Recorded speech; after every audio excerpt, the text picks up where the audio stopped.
You're listening to this podcast, so I know you've got a curious mind. Here's a helpful fact you may not know yet. Drivers who switch and save with Progressive save over $900 on average. Pop over to Progressive.com, answer some questions, and you'll get a quick quote with discounts that are easy to come by. In fact, 99% of their auto customers earn at least one discount. Visit Progressive.com and see if you can enjoy a little cash back. Progressive Casualty Insurance Company and Affiliates. National average 12-month savings of $946 by new customers surveyed who saved with Progressive between June 2024 and May 2025. Potential savings will vary. You're listening to the Chatty Daddies podcast. Welcome to the Chatty Daddies. Just three dads hanging out, talking about being parents. That's right. It's fun. We like to be parents for the most part, right? We're pro-parent. You like being a parent? I do love being a parent, That's actually. Good. That's good. I'm Trey. I'm JC. I'm Nick. And what do you like best about being a parent, JC? I just know that I have unconditional love from two little humans that are nice. Always going to love me. Yeah. You know? I feel like when I was little, I was constantly looking for love and affection. And now, like when I didn't give birth to them, but when my wife gave birth to these kids, that's all I get from them. And it helps that, I bring that their way, so you can't plant that seed. But it's the love that I get. That's great. Unconditional love. Nick, is there anything you just love about being a parent? I love getting to be goofy and silly. Okay, I know yeah, a lot yeah, of yeah. times that's the role the dads take on is just being goofy and silly, especially at bedtime, get them all crazy and riled up. But I am very fortunate to where I've had two different jobs since I've had kids. Yep. And both jobs have afforded me the ability to be with my kids in the afternoons after school. I have always picked my kids up from school. So from 2:30, 3 o'clock on, I'm hanging out with them. Now I'm also doing work at the same time, but I get that just sort of hang out, let's play some catch, let's color something, let's do some activities together, kind of just us. I've always gotten to do that. And so I really love that. What about you, Trey? I really like, I feel like what I'm doing is important. I've always had kind of like a, what does it matter attitude, like towards pretty much everything. Yeah, I think we all have at some point. I'm not like I don't know. I am driven to be something better than I was because I am a father. So they give me motivation. Sure. I really think that that's my favorite part of being a parent. I'm trying to be better so that I can show them how to be better. To highlight what Trey's talking about here, we work on the radio. Our regular job is on the radio, and we our job comes with this cool side where we can wear whatever we want to work. But Trey, for the last year, has been wearing a suit and a tie to work every day. And the reason he started doing that was because You're spreading the word of Jesus Christ. No, he's not going. I have not. I don't know that I am the best person to look up to. I've got two boys. I think you are. I'm not like, oh man, he's disciplined, he's strong. Like all of the things you would think of as like, what would a good dad be? I don't know that I check all those boxes, but I do not want to be the free t-shirt guy with basketball shorts in front of I want my children to see, oh, hey, put yourself together. Like try to be a little bit more. I feel as though I have a little bit of it's imposter syndrome. I'm trying to be something I'm not. Okay. Does that make sense? It does kind of make sense, but and there's a lot of dads that feel like that, Trey, and I'm one of those. Yeah. I got imposter syndrome big time when it comes to my job. But you mentioned you want your kids, you don't think you have the qualities that a good dad has, and I'm going to give you, I'm going to say that you're absolutely wrong when it comes to that, because here's what kids need. Kids need someone to look up to that is kind. They need somebody to look up to that works their butt off, which you do, bro. You work your butt off. That one I've had for a while. And kind is just coming around. And maybe you are a very kind, and you are from what I've seen and how your wife responds to you, you are an awesome partner to your wife. I do my best. So that's what these kids need. They don't need a CEO dad that makes millions of dollars and is basically out of the picture because he's traveling so much. And no, kids, what makes you a good dad is that you're there. Sure. I will say I don't want to put words in your mouth, but what I think you're trying to get at is our generation, we're at this weird crossroads where we've seen what the past has done. Yeah. And we see kind of what the future is happening now. Yeah. And we're trying to make those meet somehow. Yeah.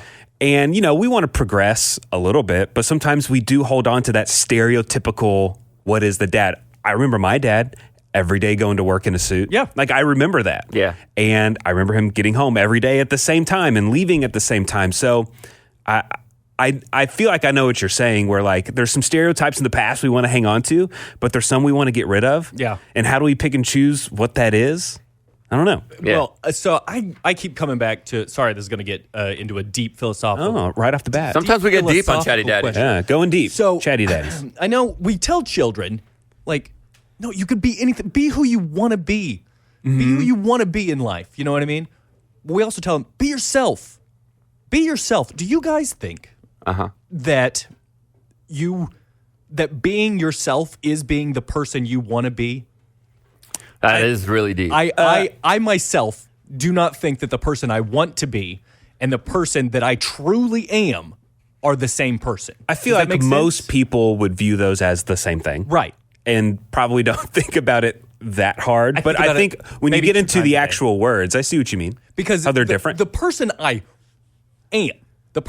am, like in my heart, in the core of my being, is in bed eating gummy bears, watching TV, not doing anything, not giving a crap. The person you want to be is LeBron James in the NBA Finals winning a championship. The person I want That's to not be, who you are. Dwayne Johnson, Yeah. disciplined, on time, got my stuff together to where I can speak correctly about subjects and be an authority in the room.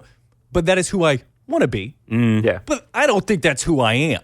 And I wonder, when I'm teaching my children, I try to teach them what they should be, right? Like what I want to be. Or do I teach them, be who you are? Because I know that if I am who I am, it's not going to go well. I think the answer is two. You could be both. You could be Yeah. who you want to be, means you set goals and you achieve those goals and you keep setting another goal. That's who you want to be, right? And who you are is who you are at the core. And that's who you need to be around your friends and family. And hopefully you are. And I think I'm a firm believer you're a product of your environment as a kid. Yeah. I think you and I have similar feelings about ourselves because maybe we were not made to feel less than at times as kids. You know what? I'm going to put you on that list. I just said like Dwayne "The Rock" Johnson and discipline. All that. I want to be more like JC is who I really want to be. Well, thank you. You're welcome. But that I'm also pushing for things. But I think you are who you are, and so you're the product of your environment. And hopefully, what we're doing, we're all trying to raise good kids. By the time they're grown-ups, at their core, they're good people. And that's be you means, hey, I tell my son all the time, he plays football, right? He's an athlete, or he wants to be an athlete. But he loves anime. He loves Lego. Yeah. It's what we have deemed in middle school to be dorky. And he has brought that up a couple times to me. And he says, hey, I think I'm struggling with making friends at school because they're all in this, like, they want to be so cool. And I like superheroes still, and they make fun of me for it. I like Lego, and they make fun of me for it. I bring up that I like anime, and they make fun of me for it. Now, in my head, I'm thinking, well, then don't tell them you like that stuff, and why don't you pretend to like what they like? And I fought that, and I said, who cares? That's who you are. Be you. Right. If you like anime, like anime, dude. That doesn't mean just because you like anime, you can't have a goal to be a football player.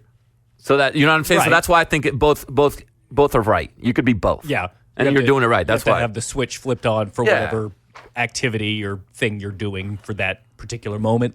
Yeah. Mm-hmm. And we always tell the kids to also fake it till you make it. It doesn't mean fake being you. Like, you still have to have you at your core. Fake it means have a little more courage and be more proactive, and that means fake it till you make it. But don't be something you don't want to be.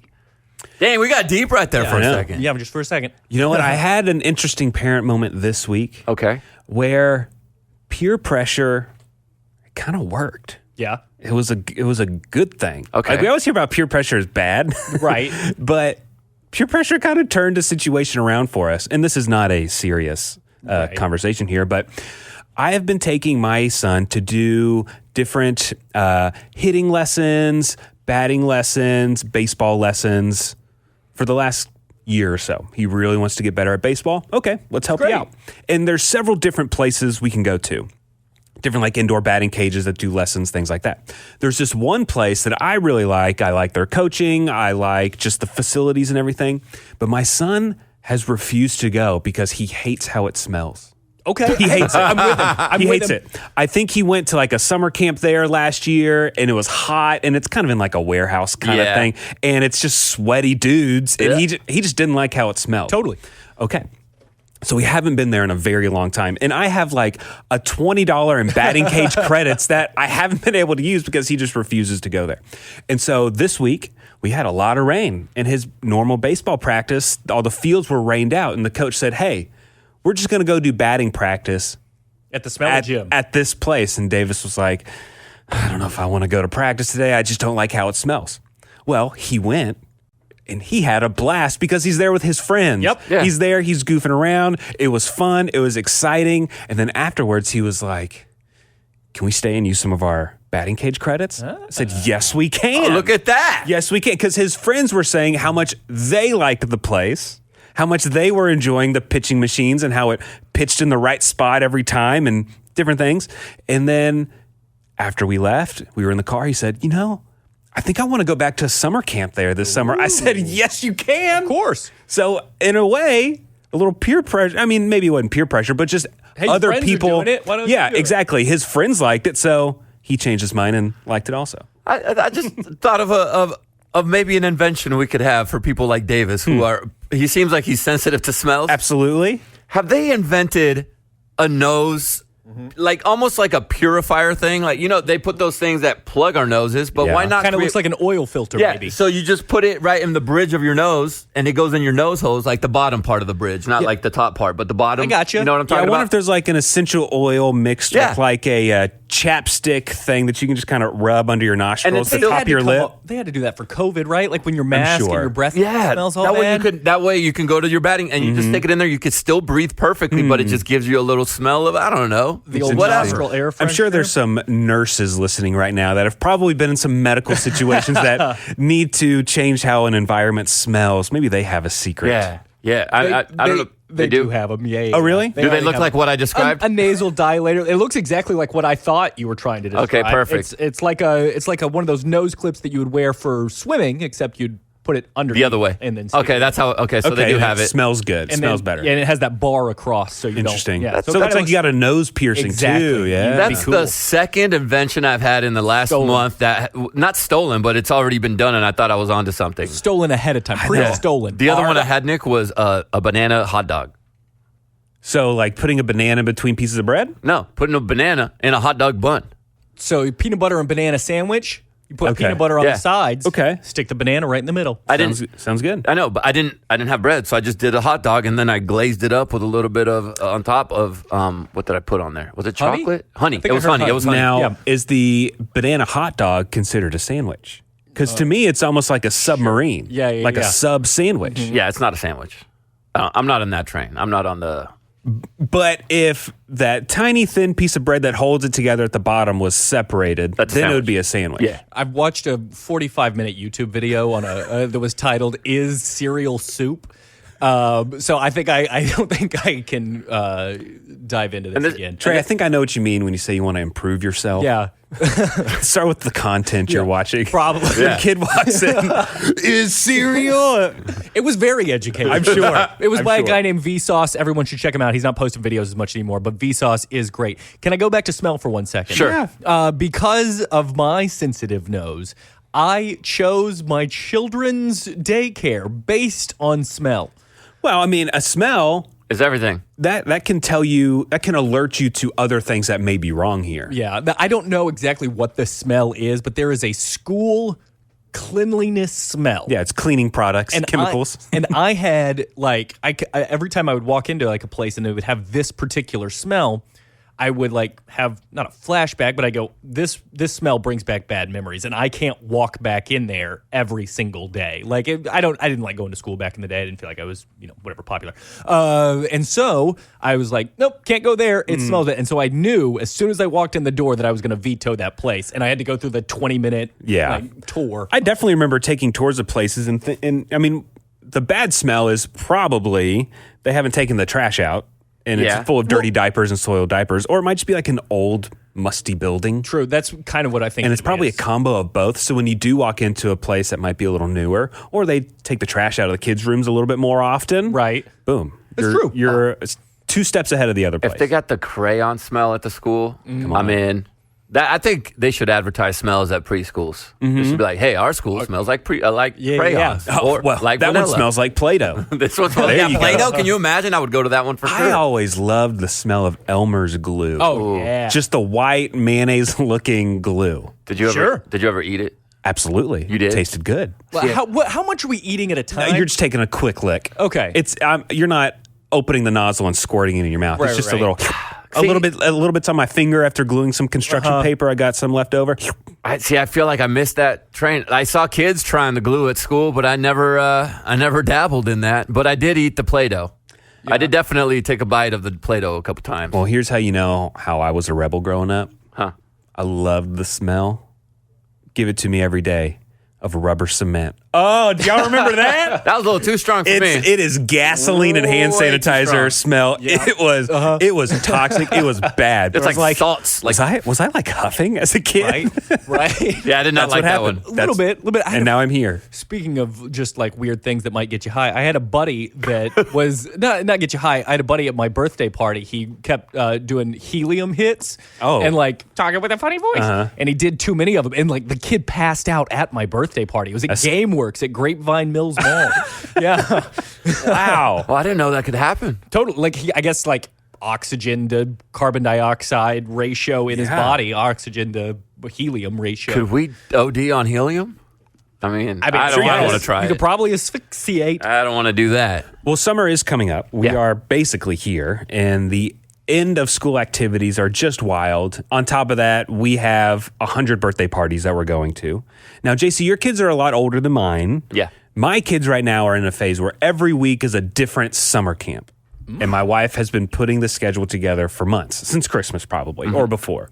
What do your kids do during the summer? Do they do a bunch of camps to where they're always preoccupied, or can they just chill at home? Kinsey has always been that mom that makes... I think she over schedules them with activities and camps, and that's how they've grown up.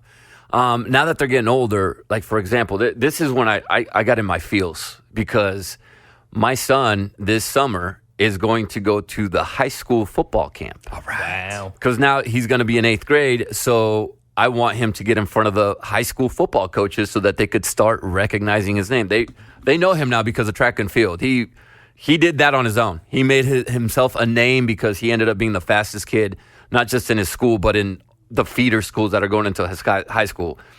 And so that's what he's going to do. He's going to go to the football summer lifting camp. All right. Wow. Bro, my son, it's hard for me to say, but he's going to a weightlifting camp to get stronger.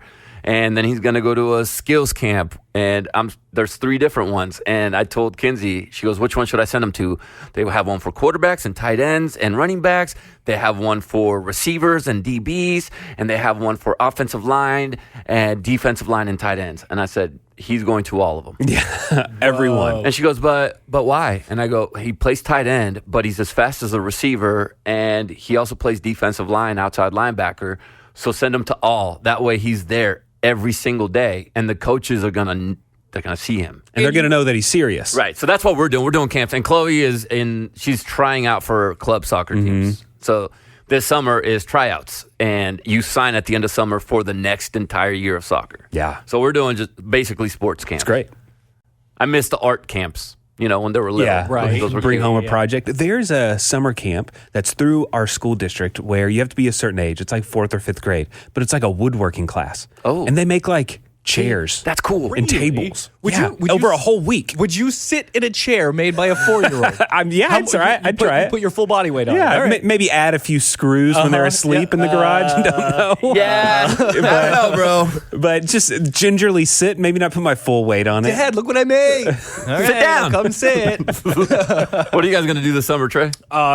Same as usual. Just Yeah. like Your send kids them are to still, like, in daycare. They Yeah. have year-round care. Yeah, just wait till they're out of daycare. You think, oh, this is great. We're losing a monthly payment. We're saving so much money. And then summer comes around and you're like, what are we going to Summer do with our camps kid seem to all add up to summer? more. I know. It's not as much, but it's a big chunk. Right. Do you think that the costs go down or they go up? They go up all the time. Right? Like, Yeah, everything's going up for sure. Not like inflation and all that, but like I keep thinking of the time like, oh, not gonna have to buy diapers after this Christmas. Oh. That's when we plan. You're just potty spending your training. money on different things. Right, it's not right. diapers, but it's the baseball league, Yeah. or it's Right. gymnastics lessons, whatever it is. You're spending money on You'll stuff. get your money somehow. Yeah, one it's way an or another. Xbox gift card, a Minecraft gift card, Yeah. things like that. They need to play. I don't know if you're comfortable talking about it, but we could use an update on Chloe playing soccer. The coach not being a good dude. Yeah, he's still. We had a conversation. I asked for a release from her soccer team early, just because I don't. If you're a youth coach, and again, I come from my personal experience, I think that you are building little humans. You almost got to treat them like your own kids. Of course. The Yeah, kids yeah. I coached in football, I actually treated them all equally. My son did not get special treatment, and I'll actually bring up a conversation my son brought up recently. And I noticed that this gentleman is more of a yeller and tends to lean more on the negative side with things. And he basically, my daughter, when she won the game, he told her instead, you play like a 5-year-old. And it hurt her feelings, and she said she's done. So he didn't give me the release, and I told Kinsey, we already paid for this. So I told Chloe, you're going to finish the season. Yeah. We got a couple games left. We're not going to quit. He didn't give it to me. And she said, fine. She went to her first practice back, her first week back with the team. So I let her take the 1 week off. Yeah. He yelled at her the whole time, she said. Perfect. And Kinsey was there, and and I'm glad I wasn't there because I think I would have had words with the guy. Yeah. But Kinsey said, yeah, he was, and she wasn't just mama bearing. She said it was noticeable. He was yelling at Chloe a lot. And I said, was she messing up? And she goes, I don't think so. I think he was that was the person on he her. picked to yell at. He was getting on her. And she even walked in and said, I don't want to play for him. I'm done. And I said, baby, we got 2 more games in the tournament, and then you're done. So we're gonna finish it, and then we're gonna do tryouts. Of course. And then and then we'll find a team, and that's the thing. You got to find a team that suits your morals and your values as a Right. person. And I look for a guy or a woman that's gonna uplift my daughter and tell her you're doing great. And when she does mess up, hey, you messed up, but here's what you did awesome, and let's work on this and make it better. And we didn't get that this year, and that's okay. Yeah. You learn through. It's 1 year of her life. I told her it's in the grand scheme, it's nothing. I used to roll my eyes when I hear things about like, he's a cancer in the locker room, or the culture's just not right for me. Like, I used to roll my eyes at that answer all the That's time. true. Like, dude, that is dead serious. Because there are people that will be motivated by that coach that is Yeah. going, get your Right. ass out there, do the. And then there's the other people that'll be motivated by, like, hey, listen. That was an amazing shot right there. You saw the vision. You saw where the field was Yeah. going. Your player was coming across. You just weren't able to execute on that kick. You can probably work on it like this. There's different ways to go about it. And you got to find the right culture. And you're starting to coach, Nick. You've done some coaching. You start learning how players respond. And there are kids that respond with, "Hey, what are you doing? You got to do better." And that they thrive on that. Totally. And then there's kids that shut down because of that. Bro. You got to learn. Little girls shut down. I would say 90% of the girls on her team, if you yell at them and tell them you do a bad, they shut down and Right. they lose their drive. There's maybe 1 or 2 that are like, "Oh my God."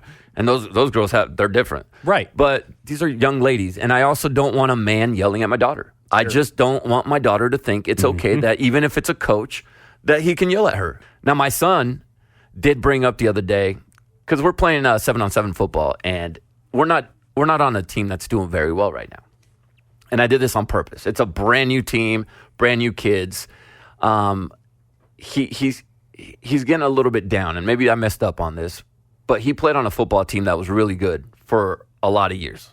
We either won the championship or came in second, but it was a good season. This time, we got our butts kicked one tournament. We only scored, I think, 2 touchdowns, and Kaysen was both of them. And he said, I don't know why I'm playing sports. And my right away in my brain, I'm like, what are you talking about? But I stayed calm, and I said, we don't play sports to win, Kaysen. We play sports because it's teaching you drive, it's teaching you to hustle, it's teaching you to not quit, and it's teaching you to have accountability. And then I told him the truth. I said, this is why I put you on these teams the last 2 years. I put you on teams that were starter teams with kids that were just getting going because I wanted you to go through it. I started noticing my son was okay with being in the pack. Yeah. And part of a team and letting others shine. I noticed that in him. And I said, but I saw that you had shine in you, and I wanted you to be the best player or one of the top players on the team. And that's why I put you on these teams. And he looked at me and he goes, you noticed that? I said, yeah, yes, I saw that you saw other people that were really good, and you're like, oh, they're good, so I let them shine. And you didn't have your spark. And I said, I wanted you to struggle. I wanted you to go through a struggle and to lose and see how you would come out of it. And I think it was a good conversation. Yeah. He wrote me a text that night, and he said, hey, I'm sorry I chose my words wrong. And I wrote him back, and I said, I'm sorry if you thought that I didn't take your feelings into consideration, because your feelings are very valid. And everybody wonders, am I doing the right thing? Why do I work at my place of employment? Why do I do this? You're going to wonder that. So we had that really cool conversation at 13 years old, and I had to tell him the truth. I put you there on purpose so that you would struggle. Yeah. Yeah, failing is part of it. It has to be. You got to put your kids in tough situations. You can never not fail at life. You're always going to come short of something. Exactly. And to be part of a team that's doing that at the same time. Yeah, it is. Have we talked about being parents enough? For today, probably. All right, cool. Yeah. All right. That was a good one right there. I like that. Felt like a really good dad conversation. A lot of times we just talk nonsense, but I feel like we really worked some stuff out. Yeah. Sometimes a little bit. I feel emotionally stable right now. That's what I feel. It's good. Yeah. Hopefully my kids are. Well, thank you so much for joining us. If you haven't already, subscribe to us on whatever podcasting platform you're listening to us on right now. All the ways to contact us are in the description of this podcast. My name's Nick Adams. my name's Trey Peart. My name's JC Chavez. And don't forget, stand up straight. The Chatty Daddies Podcast.